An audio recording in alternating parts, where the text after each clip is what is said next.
A wani lokaci mai tsayi da ya gabata an yi wani sarki mai suna Dima. Sarkin yana da yayaye yan mata guda biyu, dukan su kyawawa ne. Ɗaya ta fiye yawan surutu ga ta da halin koyin kula, sunanta Arfat. Ɗayar kuwa sunanta Ramlat, kuma ita mai shiru ce da nutsuwa. Da lokacin auren sa yayi sai wani hamshakin attajiri ya fito neman auren babbar cikin su, wato Arfat. Ai kuwa sarki ya bashi aurenta, aka yi gagarumin biki na kawa. Duk gari kowa sai labari yake saboda kece reni da aka yi a wannan biki. Bayan biki ya kare sai sarki Dima ya lura da kaidaicin da diyarsa Ramlat take fama da shi tun bayan auren yayarta Arfat. Dan haka sai yakan ware lokaci yana zuwa dakin ta suna firar duniya da ita. Rannan sarki ya shiga dakin Ramlat suna tadi kamar yadda suka saba. Sai idanuwansa ya kai ga wani faifaya dakin mai dauke da rubutu kamar haka. Duk gidan da mace mai hikima take a cikin sa a koda yaushe zai rinka bunkasa. Sarki ya tambayi Ramlat, wane ne ya sanar da ke wannan zance? Yana mai nuni da rubutun da ke jikin faifai. Ramlat ta ce babu wanda ya sanar da ni, amma da kaina ne imani da hakan. Sarki yayi murmushin yaƙe saboda yadda zuciyarsa ta sosu daga wannan magana. Yace kin gani sarki ne, kuma kasancewa ta a gidan nan shine yasa komai da komai yake bunkasa a cikin sa. Dan me zaki ce sai gida na dauke da mace mai hikima zai bunkasa? Ramlat ta ce baban magana ta fa haka take. Bunkasar gidan nan ta dogara ne daga hikimar mahaifiyarmu. Sarki ya fusata ya daka mata tsawa yana muzurai. Yace san ba haka wannan magana take ba. Amma Ramlat ta dage kai da fata cewar hikimar mahaifiyarsa a wannan gida ne sanadin haɓaka da albarkar gidan baki daya. A ƙarshe sarki ya tashi ya fice daga ɗakin yana tunanin hanyar da zai ladabtar da wannan diya tasa har ta gane cewa ta yi laifi. Akan haka ya kudirce cewa shine zai lalubo mata kaskantaccen mutum mai hada ta aure da shi. Cikin wannan mako sarki Dima ya lalubo wani mutum mai sana'ar saran itatuwa da faskarawa mai suna Nandu. Ya ce masa kai Nandu zan aura maka diyata Ramlat. Nandu ya ce wa sarki ranka ya dade shi fa talaka ne. Samsam ba zai iya daukar ɗawainiyar rayuwar jin daɗi ba. Da diyarka za ta iya bukata daga gare ni don haka ba zan iya ba. Sarki Dima ya ce ai kuwa zabi bi gare ka ko dai ka auri Ramlat ko kuma na sa a datse min kanka. Ba shiru Nandu ya ce ya yarda da wannan aure duk da irin dagewar da waziran sarki gami da iyalansa suka yi akan hana wannan aure, amma ya kafe sai da aka yi. Ramlat kuwa ba ta taba daga kanta akan lamarin ba. Aka yi biki babu armashi, ta tafi tarewa a wani rababban gida da mijinta Nandu ke rayuwa a ciki nesa da gari. A kullum da garin Allah ya waye Nandu zai dauki gatarin sai tafi daji sana'arsa ta saran itace. A can ne zai wuni sai da marace zai siyo kayan abinci da dan abin da ya samo sannan ya kado kansa gida abinsa. Ita kuwa matarsa ta sarrafa abin da ya kawo din zuwa abinci. Sai Ramlat ta lura da cewa tana wuni ba ta aikin komai a gida har sai mijinta ya kawo kayan abinci da yamma take aiki. Dan haka ranan sai ta shaida masa cewar ina ganin daga yau ka rinka raba kudinka da kake samowa zuwa gida uku. Kashi biyu ka siyo mana abinci wanda zamu ci so biyu a rana. Kashi ɗayan kuwa mu rinka tara shi idan yayi yawa sai mu karo sabon gatari ina so na rinka binka daji aiki. Abin da ya faru kenan babu jimawa. Kudin siyan gatari ya taru. Suka siya suna zuwa daji saro itace tare. Ya zamana kudin da suke samu a wannan aiki da wanda suke ajiyewa tari duk sun karu. Jimawa kaɗan kuma sai Ramlat ta sake samun wata dabarar. Ta sanar da mijinta cewar ta lura da cewar makwabciyarsu na da dutsen tishi da ake nika alkama zuwa fulawa. Don haka tana ganin ya kamata su siyo shi domin ƙara haɓaka hanyar samar da kuɗin su. Nandu ya yi murna matuƙa da haka ya ce duk yadda kika ce haka za a yi. Ya ɗauki kuɗin da suka tara ya nufi kasuwa bai dawo ba sai da ƙaramin dutsen tishi na daidai kuɗin su. Sannan a hankali ya zamana suna iya samar da kuɗin da za su iya warware matsalolin gaban su. Ita Ramlat ayyanikan da take yi tana samar da abin da za su ci kullum. Don haka duk kuɗin Nandu zai kawo gida aciwa kurum ake yi. Daga baya sai Nandu ya ware fili a gidan ya zamana kullum itacen yake kawowa ya ajiye ba tare da ya siyar ba. Rannan aka yi sa'a lokacin ana fama da mukumukun sanyi sai wani sarki ya zo shigewa ta wannan ƙasa da jama'arsa ya sauka wani daji nesa da gari sannan ya umarci barorinsa su ba zama nemo itacen da za a hura wuta don jin dumi. Ko da isowar barorin cikin gari sai suka yi kicibis da gidan Nandu mai dauke da tarin itace sai kuwa suka nuna buƙatar su ga wannan itace. Nandu ya siyar da shi baki daya gare su ai ko ya samu riba mai yawa daga wannan ciniki. A wannan lokaci karka so ga murna gurin Ramlat da Nandu. Rannan kuma Nandu yana saran itace sai ya zo kan wata bishiya mai kyau ganyenta ya layala itacen jikinta kuwa sala-sala ne. Da ya komo gida sai yake nuna matarsa kalar itacen da ya samo a wannan ranar sai ta cika da murna ta ce mai gida wannan itacen sandalle mai daraja ai kuwa ya kamata ka kokarta ka samu irin su da yawa ka girke a gidan nan.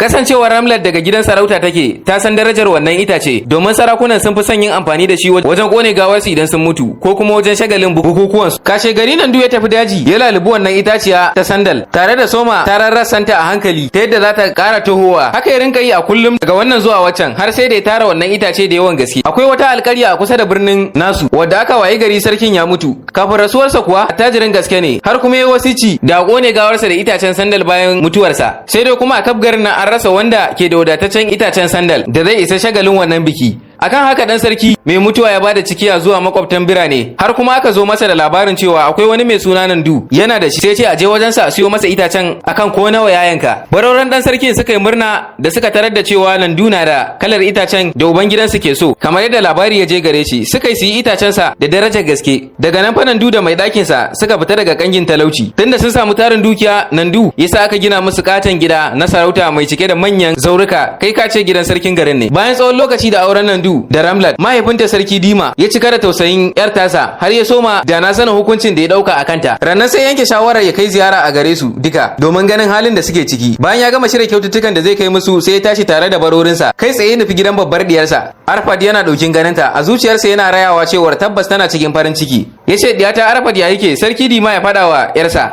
Arfad ta rugo da murna ta gaishe da mahaifinta, sannan ta gabatar masa da yayayenta waɗanda ta ce kiriniya ta yi musu yawa ko makaranta ma ba sa zuwa. Sarki ya kadu da yadda ya ga wannan gida duk a hargitse, ga yara duk babu nutsuwa, sannan barori biyu ne kadai suka rage a gidan, yayin da a farkon auren su gidan cike yake da masu hidima. Tabbas da alamu kare arziki ta gitta a wannan gida. Ai kuwa sarki ya zanta da diyar tasa, sai ya ce ya gane cewar ita ce silar durkushewar mai gidan nata, domin kullum cikin bukatar kashe kudade take. Ta gaza sauya rayuwa daga wadda ta saba a gidan sarauta zuwa gidan aure da ta samu kanta. Ran sarki ya ɓaci, ya fito daga gidan, ya ce gida zai koma domin shawarta abin yi. Yana isa kuma sai aka zo masa da katin gayyata, aka ce masa wani attajiri ne ya sabon gida yake gayyatarsa bikin tarewarsa domin neman albarkarsa. Da sarki ya isa gidan nan, sai yake ta mamakin girma da kasaitar mai gidan. Ya fito ya tarbe shi. Sarki mamakin yadda wannan bakon attajiri ya zo garinsa ya bunkasa ba tare da saninsa ba. Ana haka sai ga yarsa Ramla ta fito cikin kayan kawa, tana dauke da murmushi a fuskarta, tana mai marhaba lale ga mahaifinta. Tana sannu da zuwa mai martaba mahaifina. Sarki ya cika da mamaki, ya tambaye ta diyata nan gidanki ne? Ta amsa masa da cewa kware kuwa, ta yaya haka za ta faru ji sarki. Ramla ta ce ranka ya dade, ka tuna da abin da ka taba karantawa a daki na. Daga nan cikin ladabi ta zayyana masa duk hanyoyin da suka bi har rayuwarsa ta zama haka. Sarki ya geda kansa sama cikin mamaki, ya raya a zuciyarsa cewa hakika yarsa ta yi gaskiya. Duk gidan da ke dauke da mace mai hikima, wannan gida sai ya bunkasa.